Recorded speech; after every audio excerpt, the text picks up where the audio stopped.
God, this is trash.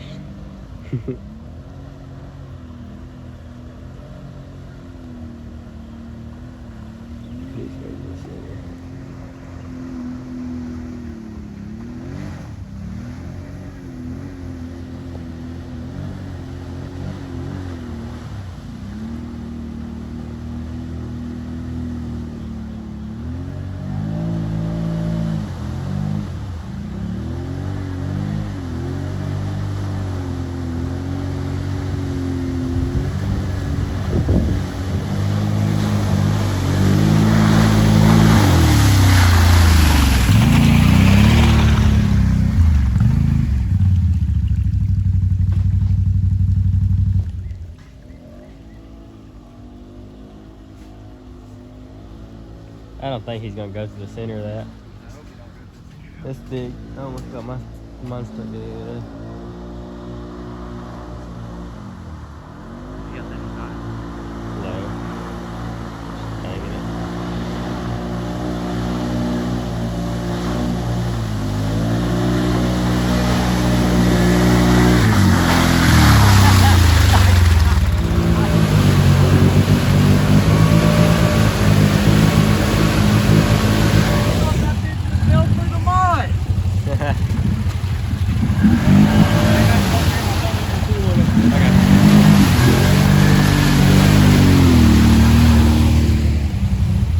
So we stuck the 570. About 2 foot deep ruts. Caden just fell. Make sure you got your winch off free spool.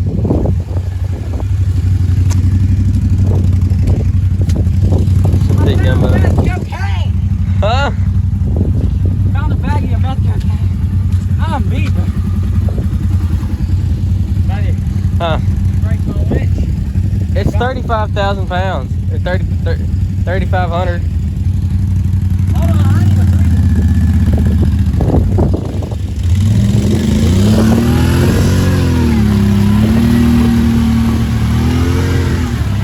Yep, she came right out. Caden's turn.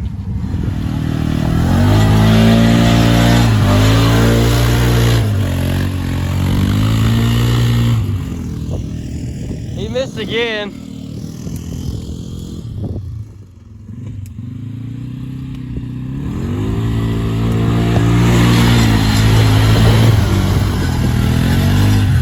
Haha. I missed it again. He will drive. You're done for. Caden's gonna hit it on the 450. Doubt he'll make it either.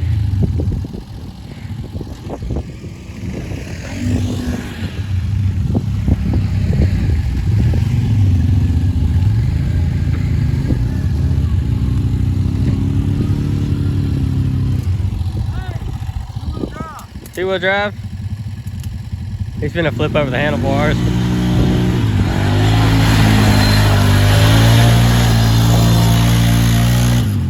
You missed the hole.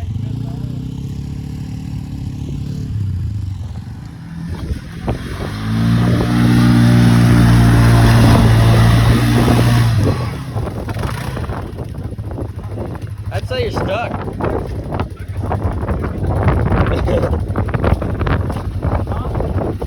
I'd say you're a little bottomed out. No, I can get out what?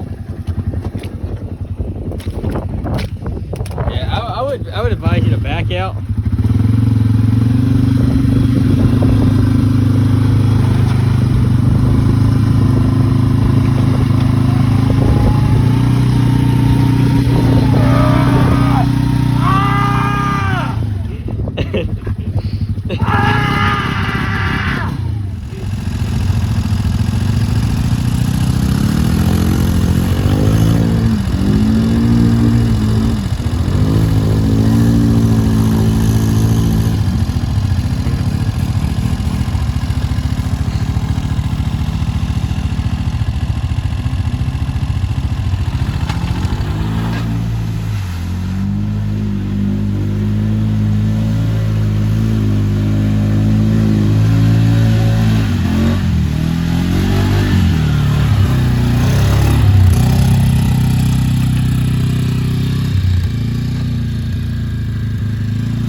just chilling at the house.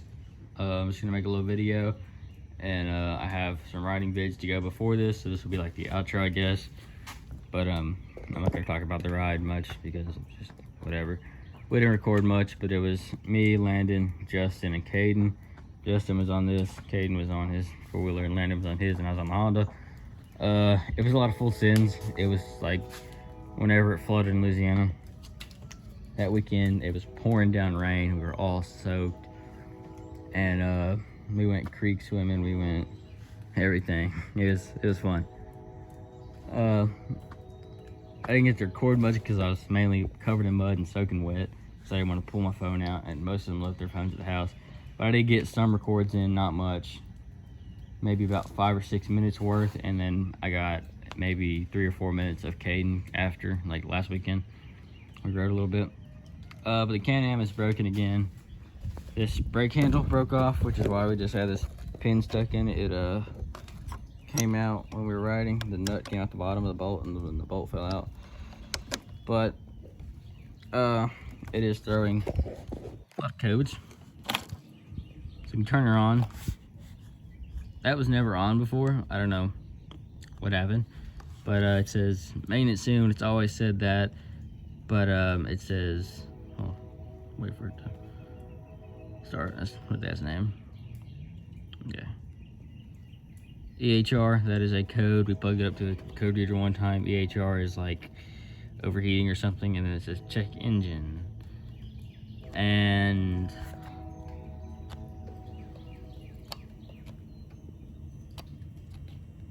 it's always done that too. Then you just wiggle the key, turn the headlights on. Still doesn't want to do it. So, you know, that could be a loose connection. Well, it would spark if it was a loose connection. That could be dead battery. That could be other things. Since I have 2 batteries and it doesn't start off the first battery, it starts off this battery. I haven't charged the battery yet, but it should at least try to start, which is my concern. And it's never had a check engine light on like that. Like, it's had it on when it overheats, but it's never had it on consecutively like that. So that kind of worries me. I might take it into the shop whenever I get money, which I got a job now, so I start Monday and I should be making 10 bucks an hour and working 8 to 10 hours a day, 5 days or 7 days a week. So that'll be fun. This is ours now. My grandpa got another side by side, so I'll make a video on that whenever I can. They got a 2021 Mule. It's also a diesel, but it's like it's a really nice side by side. It's got doors, a real glass windshield. The bed is absolutely huge on it. It actually has a fuel tank that's not like a milk jug. And yeah, that's pretty much it around here. I'll show you guys the Honda. So I think I said in the last video, or maybe a video after this, or like maybe I said this in the video that I'm posting right now. This is just a part of the video, but the Honda's not running right. It's not running in floorboard deep water. So I mean, I was looking at all my connections, I was looking at all my stuff, like dielectric grease and everything. Still didn't work. I'm like, what the heck? Because it was so weird. It would go and it'd shut off in water that was like up to here, and then I was like, well, that means it was shutting off like it was running out of fuel, or you just flooded it. Like, it was shutting off like that, and then I'd pull it out of the water, give it a little bit of throttle, turn the choke on, it'd start up, it would put, and it'd spit black smoke out the exhaust. And if you don't believe me, yeah, like it was like rolling coal. Like, it wasn't like my Honda that I used to ride, the 450. It was smoke like that thick, but it was like black as that tire. It's like a diesel smoke. It was like rolling coal. It was like plop, plop, plop, plop, plop, and it would just spit that out, and then it'd start up and it'd run fine, and then I'd do it all over again. It'd do the same thing, and as far as I know, it ain't hurt nothing. But it's the drip line, because I was like, well, what's down here that's that low? And it was the drip line. So what we did as a test, we backed it up in water just like that, and then it shut off right at the drip line. And then we pulled the drip line up and it went deeper. So that's that. And we also had a bottle of water, stuck the drip line down in it, and it shut off. So that's that, which means I think I remember watching a YouTube video. Correct me if I'm wrong, but if your two-wheeler shuts off or doesn't run out of water because of the drip line, then your air to fuel ratio is off. I'm pretty sure that's what they said, and it's trying to suck air through the vent line and ends up sucking water and mixes with your gas, and of course that's going to make it shut off like it's running out of fuel. So that's what I've learned off of it.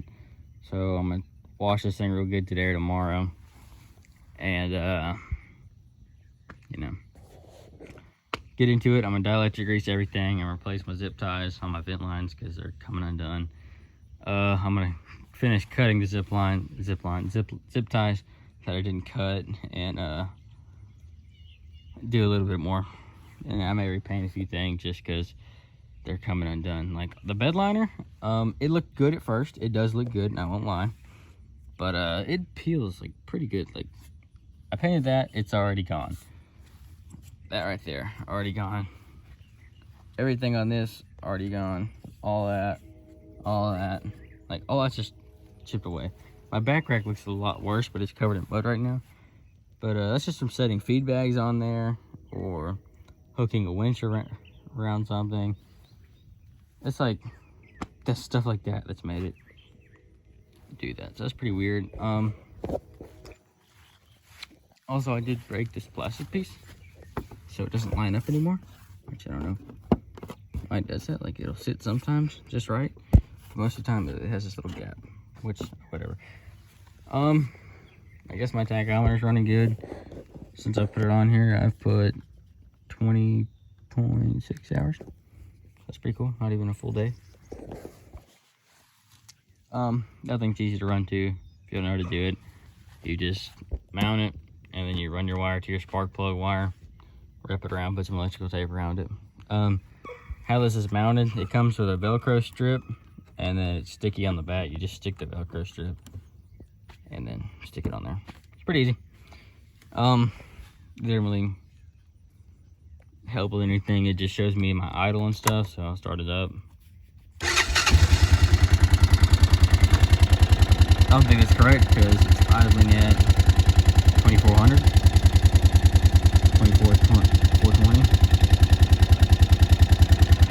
and it does work though.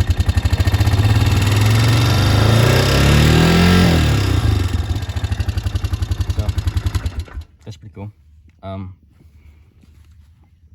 don't know. And I mean, you can like go through your settings and stuff on it, and you can turn it off and stuff. But I don't know. It's really not that cool. So this is gonna be the end of the video. I think I talked about everything I wanted to talk about.